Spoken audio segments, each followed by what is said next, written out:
माणसं कशी जोडायची याचं छोटस उदाहरण सांगतो आणि पुढे जातो.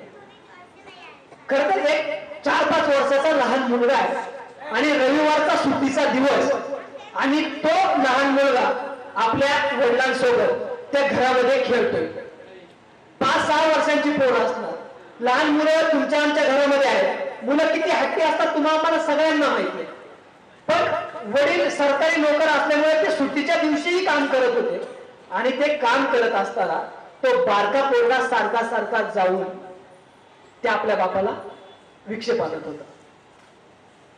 बापही हुशार होता. बापाने काय करावं, शेजारी एक नकाशा पडलेला होता.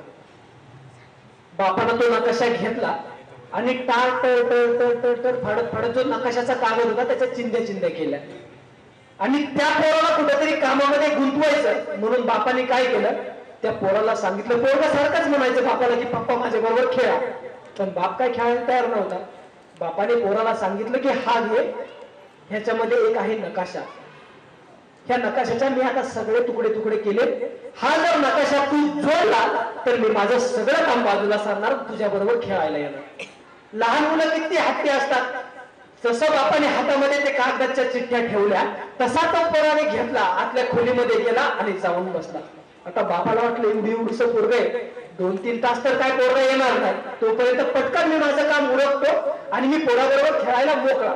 हा विचार बाप करतोय आणि बाप जाऊन बघतोय, जाऊन फक्त स्वतःच्या खुर्चीवरती लॅपटॉप वगैरे घेऊन कामाला बसणार, तेवढ्यातच पोरगा परत आला आणि आपल्या पप्पांना सांगतोय की बाबा तुम्ही मला जो नकाशा दिला ना तो नकाशा जोडून झाला.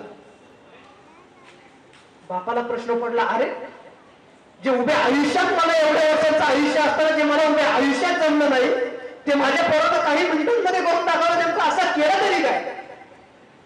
त्यावेळेस बाप विचारत होता, बाळा काय केलं रे तू? त्यावेळेस पोरगा सांगायचं, मी नाही सांगणार.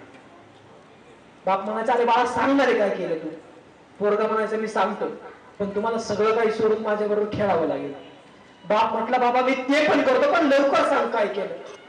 बापाला प्रश्न पडला ना की उभ्या जन्मात मला जी गोष्ट जमली नाही ते माझं 4-5 वर्षाचं पोरग काही मिनिटात कसं काय करेल. त्यावेळेस ते पोरग सांगते की बाबा तुम्ही मला जो त्या भारताचा नकाशा दिला ना त्या नकाशाच्या पाठीमागे एका माणसाचं चित्र होतं, मी पाठीमागून माणूस जोडला आणि उलटून पाहिलं जग आपोआप जोडलेलं होतं. म्हणून इतिहास आम्हाला शिकवतो माणसं जोडायचं.